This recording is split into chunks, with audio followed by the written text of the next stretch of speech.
rumor has it that Deontay Wilder versus Tyson Fury 2 rematch is done for the Barclays Center. Stay tuned.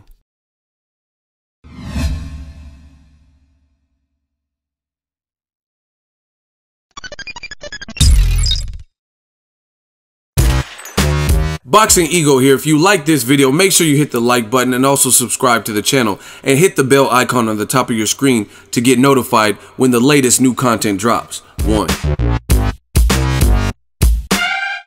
What up, Fight World? It's your boy Ego, and I'm back with some more boxing. Make sure you smash the like button. Also subscribe to the channel for the latest and greatest in boxing if you want to become part of the gang. Notification gang, please hit the bell icon. Shout out to the super chats, channel donations, the Venmo donations, and the Patreon family. We working. Ooh-wee. I'm so frustrated right now. Eddie Hearns. Now, I want to make this video. File this under the Ego rumor mill. It's been a minute. I've actually talked about some rumors, but you know, I just haven't titled the video Ego rumor mill, so it's been a minute. But we back with some Ego rumor mill. This is not official, but I just talked to my people, talked to some sources. They said the Wilder Fury fight is pretty much sold up. It's a done deal, and it's going to be at the Barclays Center. Now, some people were like, oh, you know, that's not big news to them. It looks like the fight was going down. The negotiations seem to be amicable, but my sources say it's at the Barclays because I know there were, like, I seen articles and just different people and fans were under the impression that this fight could happen elsewhere. You know, I seen some people say even Vegas or wherever. It's going to happen in New York. And I even seen a lot of people, you know, probably more people saying than Vegas. More people were saying that and suggesting that it could happen at Madison Square Garden. I don't know where that's coming from. However, I just talked to my source, which I trust. They said it's at the Barclays. So I don't know where this Madison Square Garden business came from. We will have to wait and see, like, officially what happens. You know, if my source was wrong, as always, I'll make a video, update the public. But, you know, we're pretty good. Like, when I talked to my people about Abnormatis being injured, you know, that turned out to be true. And then we found out the next day what happened and the more details and stuff. So I believe it's going to be at the Barclays Center. That's what I'm hearing. East Coast, you know, I'm kind of jealous, dude. I'm a West Coast dude, so I'm a little bit jealous right now that the East Coast got it, but I got to make that trip over to the East Coast. It's a good fight. I was at the first fight. You know, it's only fair. You know, the first fight was at Los Angeles Staples Center where the Lakers played, so the West Coast got to enjoy the first fight. You know, I really can't even think of a fight comparable to that fight. Like, I can't, I'm not even just trying to, you know, put too much on it, but really the reason being is that 12th round shit was crazy. Like, I ain't never seen, like, when people get stretched like that from a known nefarious, notorious puncher, it's over. You know, I ain't never seen no shit like that.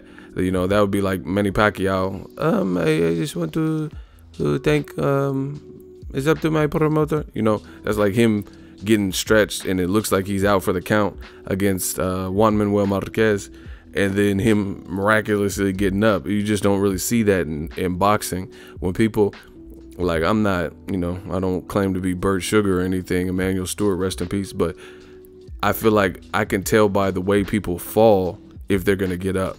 You know, when you see certain guys fall a certain type of way where their body limp and lifeless, and, you know, they don't brace themselves, break their fall, and they just fall all types of crazy, you're like, oh, that's it. Like when Canelo knocked out Amir Khan, you know, knockouts like that are bad. You're like, yeah, there's no way he's gonna make it. You know, somehow, some way, you know, the Gypsy King woke from the dead, the Undertaker shit. So it was a fun fight to be at because, like I said, I haven't really covered that many heavyweight fights, and I never remember a fight where something like that, quite like that, happened. But, you know, Tyson Fury, very fortunate. He, you know, proved a lot of people wrong, and he was able to survive that 12th round. And all in all, he put on a very good, I can't say boxing clinic. He did very good, or I can say boxing clinic. I can't say masterclass boxer because he got dropped twice, you know, when it was imperative. And I've told you time and time again, a draw is not out of the question. Really, the knockouts saved Deontay Wilder. Had it not been for that, it was clear to see who would have won but you can't score boxing like that. You know, Tyson Fury did a beautiful job outboxing Wilder. Didn't really seem to hurt him, really. He got his attention in the 12th round. I think Wilder was tired, things like that. He was getting frustrated from wasting energy. Tyson Fury's defense was on point. You know, it was just all in all a good fight. I really can't wait for them to run it back. I look forward to being there. I look forward to seeing the crowd and just really getting the resolution. This is just a bad, I keep saying it, and I'm just going to have to keep saying it because this is how I feel. It's a bad look for Anthony Joshua, because Joshua was the man a year ago. There was no other major heavyweight news that would outshine Joshua. But now, you know, because of the games that were played in negotiations, that moment is here, and you have Wilder and Fury who just upstaged Joshua totally. Now Joshua has to come to America, something he said he didn't want to do, something he said he wouldn't do for a variety of reasons. $50 million. He said he wouldn't do it because the judges are crooked and the refs could be crooked and biased towards the American fighter. He said he wasn't going to sell his soul, and now he's doing it. He's doing everything. It's like Freaky Friday. Everything he said, him and his team said they weren't going to do, he's now doing it. And, you know, it's crazy. And then you have a new sheriff in town, two, Deontay the Bronze Bomber Wilder, and there's only one, Tyson Fury. And it's just crazy to me. It's really crazy that Joshua and his team would allow for this to happen, where they're kind of playing catch up. Their profile is taking a hit.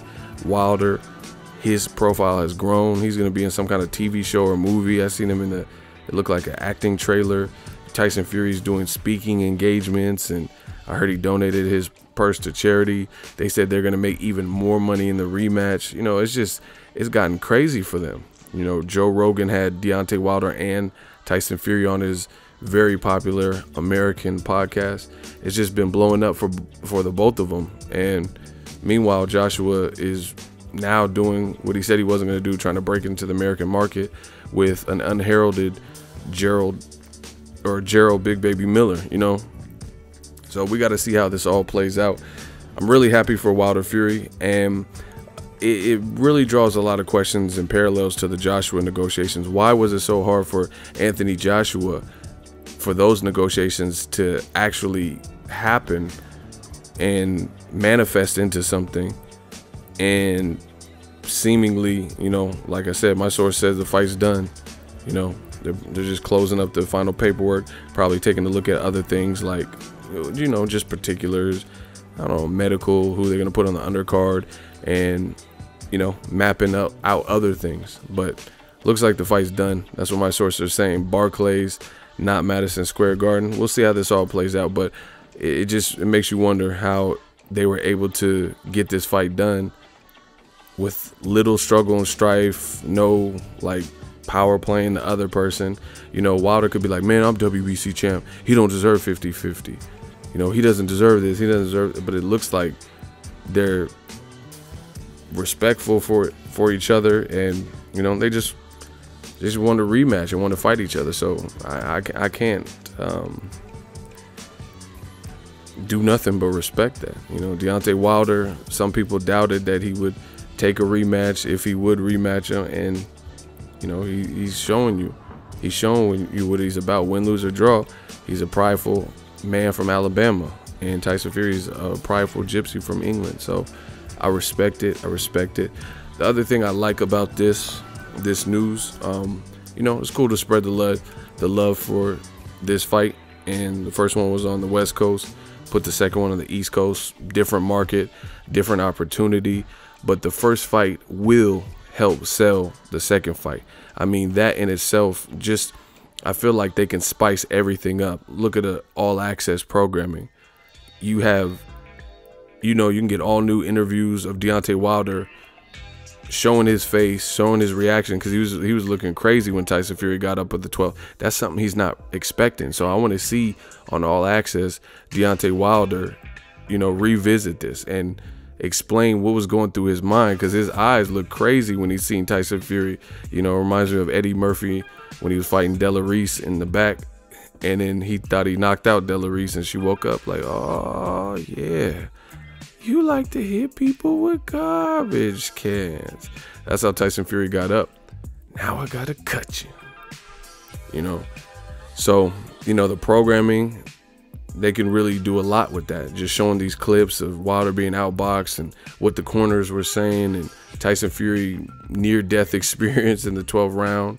He said he had brain damage or something, and he wasn't really thinking about anything. You can get Jack Reese maybe to say what was going through his mind with the count. And, you know, I think they could just, they have, the first one did solid numbers, but, you know, they could do like the Fast and the Furious series. Like, you know, as the movies progressed and the sequels came out, it just kept getting bigger and bigger budget. And it's not even about street racing anymore. These guys are like James Bond, secret agents driving out of like flying airplanes and driving tanks through the city and all types of shit. So, you know, I just think they have a real big opportunity to load up, make a better undercard, you know, a really sellable pay-per-view, and, you know, promotional material is just going to be crazy because you have the backstory.